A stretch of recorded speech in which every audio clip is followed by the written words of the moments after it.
Welcome to Food Farm Talk on CFRU 93.3 FM in Guelph, Ontario, Canada, and on podcast on all the major platforms, Apple, Google, Spotify, and many others. I'm Paul Smith, one of the hosts of Food Farm Talk. The other hosts are Emily Duncan and Abdul Rahim Abduhai. Today on Food Farm Talk, we are very pleased to have Keith Currie. He's the Vice President of the Canadian Federation of Agriculture, past president of the Ontario Federation of Agriculture, and a key player in the new Agriculture Carbon Alliance. He's going to be on the show to talk about this new organization and the membership and what the purpose of the organization is. And with their March 1st launch, they become the largest voice for agriculture on climate issues. And Keith is also on the Ontario government's advisory panel on climate change. So please follow our podcast and all the social media feeds we have on Twitter, Instagram, and Facebook. We're broadcasting here in Guelph from the treaty lands of the Mississauga, the Credit First Nation. So we're happy to have Keith on to talk about this new alliance. And Keith is a producer in Simcoe County, farming near Collingwood, Ontario. Morning, Keith. Good morning, Paul. Thanks for having me on. You're welcome. My pleasure. Maybe you could just tell us a little bit about yourself so our listeners get to know you a little bit and where you're coming from. Yeah, thanks very much. So as you mentioned in your introduction, Collingwood area is home for me. I'm about 5 kilometers just southwest of Collingwood. If anyone's familiar with the area, the village in Ottawa is just close to me, and I'm right on the edge of the escarpment. So we have my wife and I are operating an 8th generation family farm here in Simcoe County, and proud to be that 8th generation on the farm. We were milking cows a number of years ago, but the cows have been gone for a few years now, and our focus is on grains and oilseed and forage production.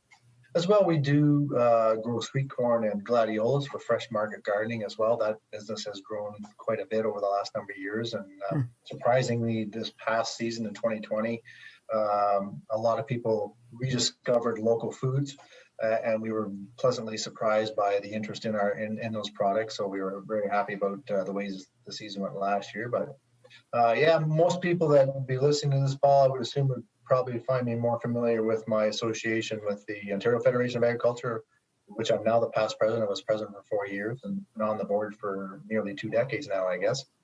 But I am also part of the Canadian Federation of Agriculture, serving as its first vice president under our president, Mary Robinson from PEI. And so it's interesting, Ontario is a big part of the Canadian agriculture scene. And when you look for just strictly from a dollars and a production standpoint, we're nearly a third of the agriculture in this country. So, very, very pleased to be representing this province at the national level too, as a first vice president. So happy to be here.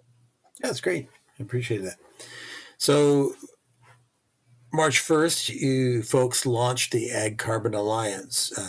Can you talk a bit about what you see as the purpose of the alliance and who's all in that from across the country? Yeah, so it's an alliance of a number of national commodity organizations, and to this point we have the Canadian canola growers who are involved, of course ourselves at CFA, the Canadian Cattlemen's Association, the Grain Growers of Canada, the Canadian Pork Council, Egg Farmers of Canada, Chicken Farmers of Canada, Turkey Farmers of Canada, the Canadian Egg Hatching Producers, and the Canadian Hort Council, which represents basically all of horticulture across the country. And that's just the start, the tip of the iceberg, I'll say, Paul. I know that there are other organizations, national organizations that certainly are very much interested in becoming part of this alliance. And as we move on, we'll look to add more groups to our voice. And essentially, we know that the speech from the throne last fall, there was some attention given, I'll say, to farmers and ranchers across this country on their opportunities around climate change. Some of that, or a lot of that, was focusing on offset protocols, for example, for carbon sequestration, and so now that we're starting to see some of that getting played out as public policy, and certainly the price on carbon is one aspect of it.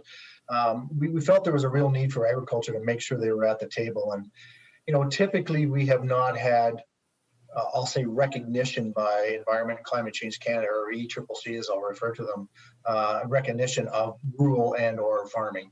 They just haven't thought of us as part of this whole climate change picture. And that's been true since day one of this Trudeau government, who really are putting an emphasis on all things climate change. And so, we're looking at this as agriculture presenting opportunities. Yes, we want to defend maybe some bad public policy, but we also want to talk to them about opportunities that agriculture and the agri-food industry can provide to the government and to the society as a whole on what we're able to do around climate change. Because we can talk a lot about carbon sequestration, but as you well know in your works, when we do one thing from an environmental aspect, it has multiple co-benefits on other aspects of the environment. So this group sees that as an opportunity to really be working with the federal government to make some hay, so to speak, on the whole climate change, but specifically the carbon file.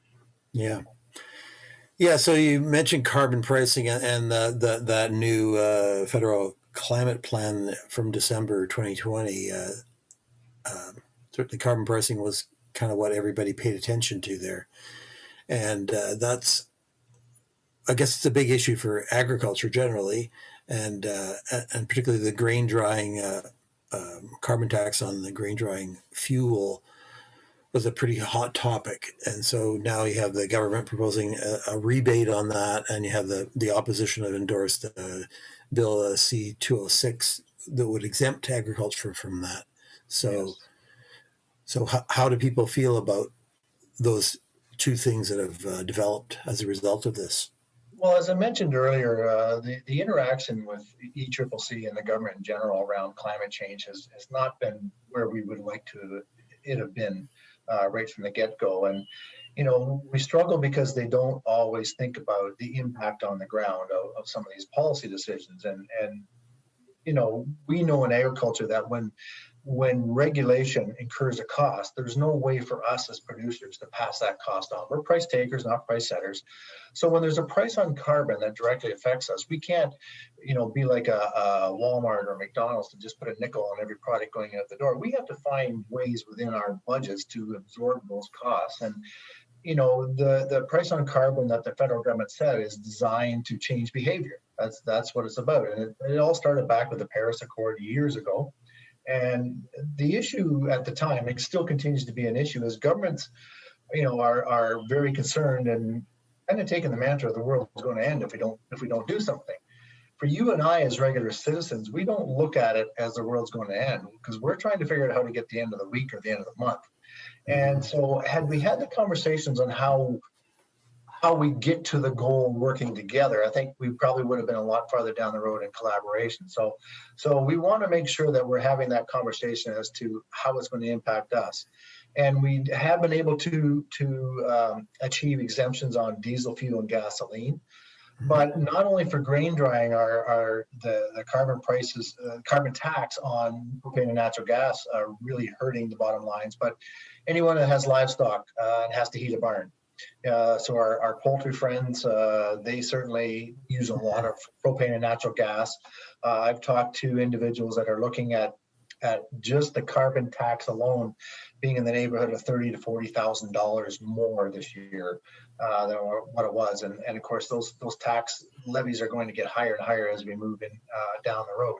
So that's a significant cost that they're incurring that they can't do anything about, and they cannot pass it on. So we want to make sure that we keep our operations viable. This is, and I go back to, let's look at rewarding farmers for not only the practices that they're doing, like no-till and conservation tillage and cover crops and all these kinds of initiatives, but how do we work to even incentivize us to do more? Use the carrot, not the stick, as we go forward. Because, as I mentioned, if I'm sequestering carbon, and I'm also, doing things that are going to retain nutrients, it's going to improve the soil health, it's going to help our lands better adapt and mitigate to climate change, and in particular severe weather patterns that we're seeing. So let's work together on this. And we're happy that the government's talking about a rebate type of program. The only downside of that, of course, would be more paperwork, and the devils would be in the detail. and or potentially the Bill C-206, the private members bill that has got second reading last week. We just want to make sure in that private members bill, if it does happen to go forward, that we are capturing all things that are agriculture related, or all things that are an agriculture practice do get the exemption. For example, my neighbor has a large grain drying facility on his farm, so he would, under this bill, he would be exempt from paying the carbon tax. But if I take my grain to a commercial elevator, is that elevator going to be exempt as well, because they're performing an agriculture service, but it's not necessarily on a farm? So we would just want to make sure things like that are covered, so that the farmers aren't at a disadvantage one between the other. And I think we'll get there either way. However we do it, I think we'll be happy to see it, and we're going to continue to work with all the parties, whether it's conservatives on the private member bill, or whether it's the government on some kind of exemption or rebate. Yeah. We're happy to have that conversation. Yeah, it's really important to get the details right, because the devil in the details can really, destroy. Yes. Initiatives that are mean well but don't deliver. Exactly. Yeah. And along that line, you mentioned offsets, and that's one of the focuses of the alliance. And Madame Bibeau also announced that there will be an enhanced soil carbon protocol that would be developed as well. But as you well know from the previous Ontario government's experience, these protocols can be really complicated and, require all kinds of record keeping and bureaucratic processes. So a lot of people are kind of like, will that be a benefit for farmers? And so do you see a way that this could, offsets could actually be useful for farmers if they're designed right? Yeah, I mean, I'm going to probably approach it more from the agriculture industry as a whole being benefited by this. The reality is, I don't think we're going to look at anyone making mortgage payments out of any income that they may receive from carbon credits. However, as part of a bigger aggregated group, certainly there'll be some opportunities for farmers to participate and in that. And there's already some prime examples in the province of Alberta who have been doing this for a number of years, probably 15 years now or close to it. And they've created, I'll say, carbon pools or carbon aggregated organizations where different farmers get involved. Even in the cattle and the ranching industry, there's some carbon offsetting that's loosely been done. So I think there is opportunities. As I mentioned, the benefit is not only going to be through any potential revenue streams you see, but also through environmental benefits that we as farmers will receive from the land, but also that society will receive as well. So I think that's where we need to dive a little deeper into how these offsets will play into that. Mm-hmm. Yeah. It kind of leads back to the climate plan of December, and it had a lot of funding commitments towards agriculture and lots of other areas, of course, too. But they didn't have a lot of details on how these things are work, and I assume that's kind of where the alliance is going to get engaged with ECCC, as you call it. So there's a bunch of money allocated for things like clean ag tech and the agri-environmental strategy, they called it, and nature-based solutions, as they call them, including farmland management, and then a lot of money for tree planting over a long period of time. And so I would think, and you can tell me what, is that kind of file that you'd see the Alliance getting involved directly with officials at Environment Climate Change Canada? Yes, absolutely. And when you look at these different initiatives, I mean, when you're talking about on farm, they kind of all go hand in hand, because we are, as advanced technologically as any industry is. Our AI and technological advancements continue to amaze me.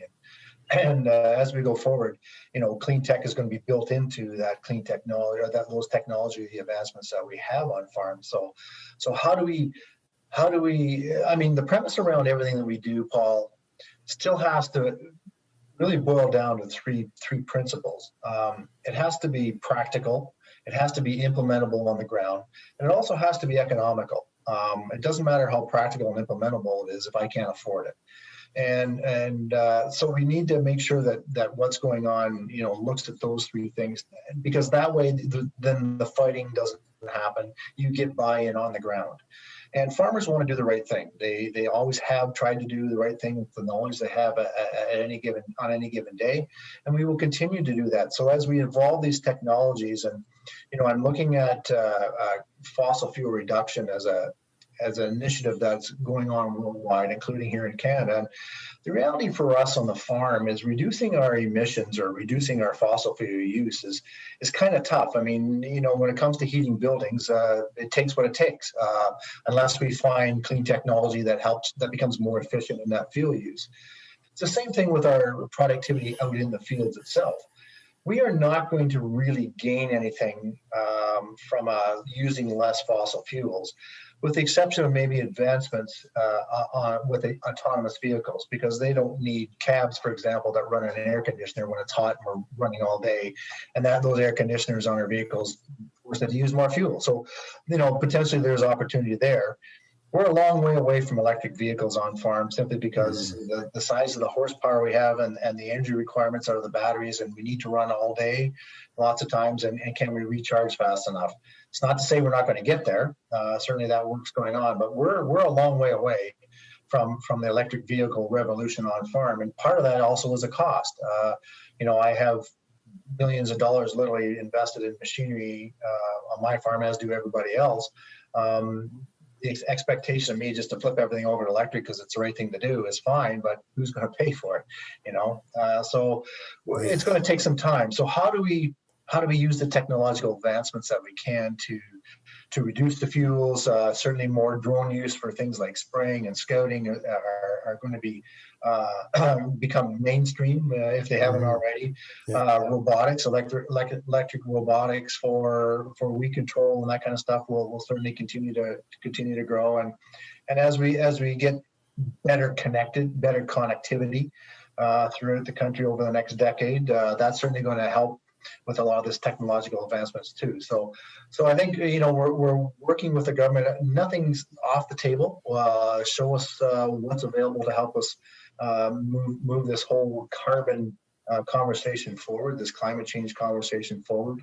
And we keep saying, if you invest in us, we'll repay you back, because outside of forestry, who sequesters more carbon than farmers do, than agriculture does. So invest in that and help us to help you. And it is starting to resonate. Of course, the issue that we're going to run into constantly that will never change is governments come and governments go, and philosophies change on certain things. But once you start a ship down the river, if it's big enough, it's pretty hard to turn around. So we'll just have to continue to work with this government and make sure that farmers are part of that conversation. Yeah, and you'll be busy working on all these files that they've created. It's going to be quite labor intensive. Well, if you look, Paul, the super clusters that were announced a few years ago, of course, agriculture focuses on the protein cluster that's in Saskatchewan, which is important for us. But agriculture needs to be a part of things like the science and innovation cluster, the energy cluster, the manufacturing cluster, because that's where we can tie in all the other things that we do outside of simple protein, growing proteins, whether it's livestock or crops. And those science and innovation is where this clean technology stuff is going to come from. And the manufacturing is how we're going to get it done cost effectively, and the energy part of it is just what it says, it's energy. So there's a lot of opportunities for us to engage the government on research and development that's outside of what we think of the traditional agriculture streams. Yeah, indeed.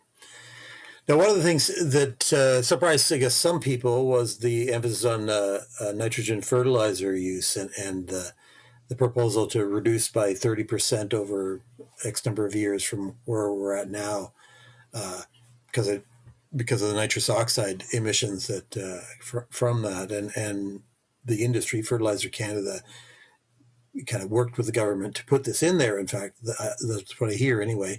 And there's a commitment to work with producers and the industry to do this.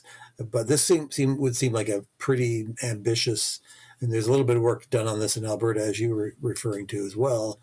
But how do you see that path forward working out? Well, it all comes down to how the program itself rolls out. Certainly, not only the nitrous oxide issue, but also the fact that nitrogen is made with using natural gas. So, Hmm. that could lead to greater fossil fuel reduction as well. Even though natural gas is a much lower carbon than other fossil fuels, certainly the use of it to make nitrogen is a factor. You mentioned Fertilizer Canada, and certainly people in Ontario will be very familiar with the 4R program, which personally I've been involved in right from day one of that. I want to say, Paul, it's probably at least a decade ago I got engaged with Fertilizer Canada and Clyde Graham in particular on this initiative that they were dreaming up called 4Rs, right rate, right time, right place, right source. Hmm. And it's a great initiative, and it's taken off here in Ontario as it has in other parts of the country. And they see that program as a way to achieve that 30% reduction. Now, when you look at high energy required crops like corn or some cereals, it might, there may be a struggle to maintain the optimum yield performance out of these crops while reducing nitrogen. But I think there's enough research going on. I just mentioned the super clusters, and I know that's part of what the protein cluster is looking at now, as well as how do we reduce our fertilizer footprint while maintaining the production levels. And at the end of the day, we have to change our way of thought as farmers, because we look at this as bushels per acre or yield per acre, and really we have to look at dollars earned per acre. Profit. Yeah. From that perspective, we're all guilty as farmers of, we've got that 100-acre field, and this little corner over there's got a gravelly knoll, but you know what, the planter's out, so I'm going to drive through it anyways. And meanwhile, we probably lose $30, $40, $50 an acre on that little chunk. Well, that extra $1,000 that we lose or don't make, we could save that money and put it into something. If we put that into pollinator habitat, for example, is that going to be more beneficial for my farm down the line? So how do we look at this in a holistic way of reducing our fertilizer input footprint, reduce the nitrogen input, but not really reduce the economic opportunities for the farm community? Yeah. Yeah, we had a couple women on from Fertilizer Canada who did a couple shows on 4Rs, and including the nitrogen nitrous oxide offset system they've developed in Alberta. So yeah, it is a good. There has been some work done also in Europe, and I'm assuming that's probably Mackenzie Smith you had on. But, so Mackenzie's been doing a lot of work with farm organizations to kind of bring them up to speed on what Fertilizer Canada is looking to do, and that's a good thing, because if I can reduce my inputs, I'm all for it, because that means it costs me less to grow a crop, right? And that's good for me. It's good for everybody, and it's good for the environment. It's good for society as a whole. So that's what we're looking at, and we'll continue to, as long as the research is there. And I know there's even some of that going on at the University of Guelph too. So like Claudia Wagner-Riddle and others. Yep. Yeah, exactly. So, as you know, soil health is close to my heart, having worked on that for many years, including with your organization. So soil health, clearly, everything shows that it's a sort of a benefit for long-term productivity on farms, as well as for climate change, both from a mitigation and a adaptation point of view.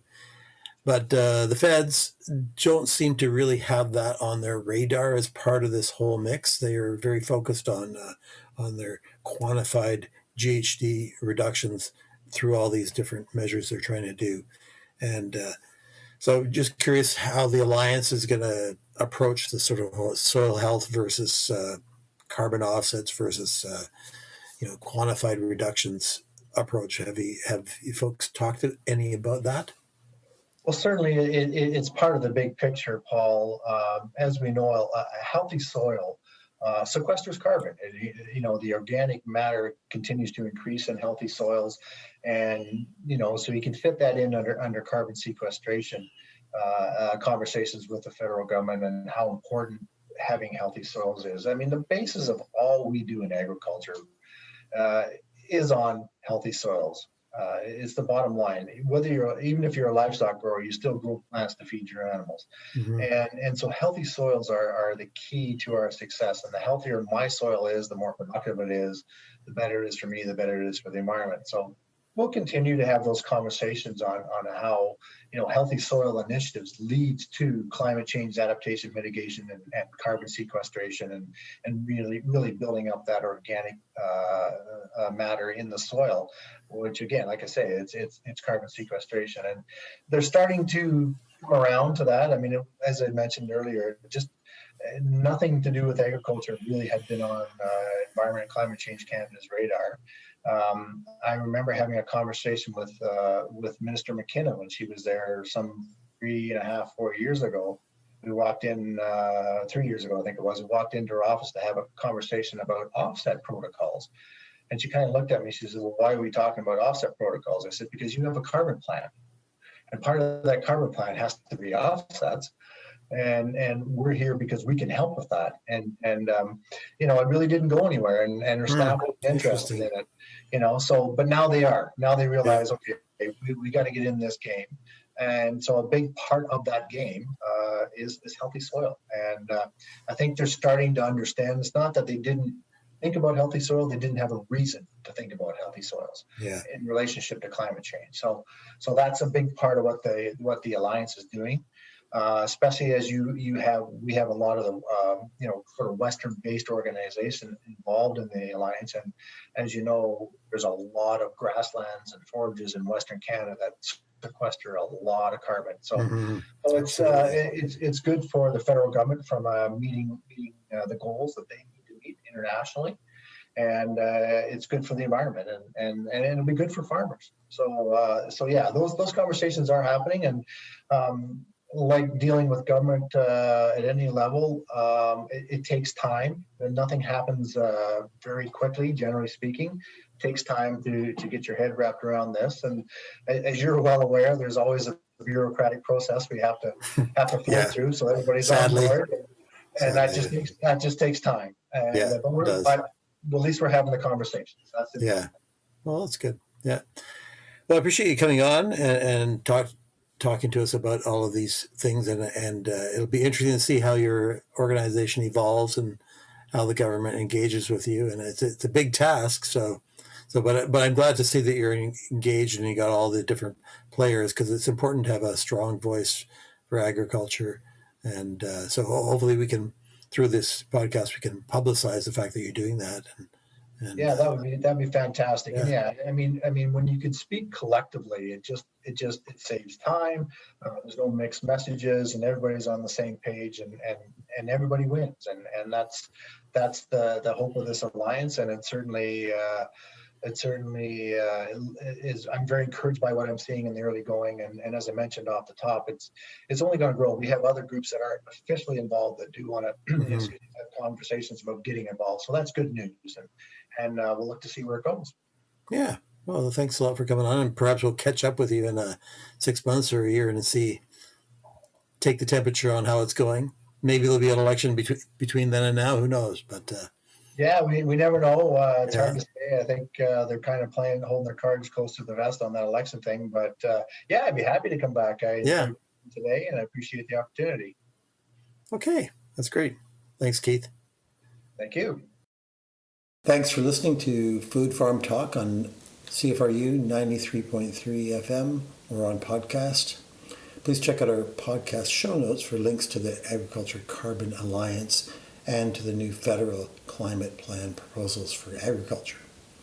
On previous shows, we've explored the proposals from Farmers for Climate Solutions and the greenhouse gas offset protocol developed by Fertilizer Canada with the Alberta government.